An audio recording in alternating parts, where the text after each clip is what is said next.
I am the Tofu Golem. Please enjoy the video.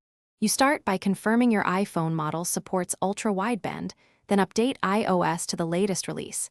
This ensures protocol improvements and bug fixes. Next, enable Bluetooth, Wi-Fi, and location services so the phone can scan and communicate.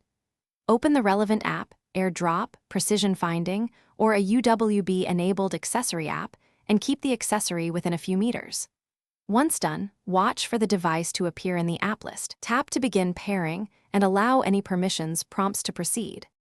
Once pairing starts, put the accessory into its pairing or discovery mode while you hold the iPhone steady.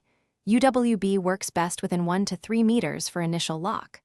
Follow on-screen alignment prompts, move the phone slowly or rotate it if the app asks, because calibration refines ranging accuracy. Make sure you grant precise location and nearby device permissions.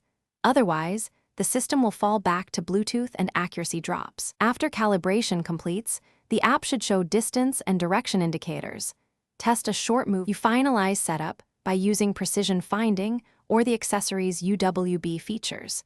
Follow the on-screen arrows and distance readout to confirm directional accuracy. If readings seem off, optimize the environment by avoiding reflective metal surfaces and moving away from large obstacles that block signals.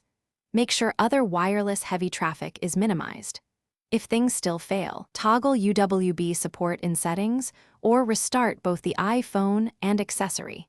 This simple reset often clears interference or handshake errors. If not, retry calibration and check for firmware updates. Thanks for watching. Consider subscribing if we helped you today.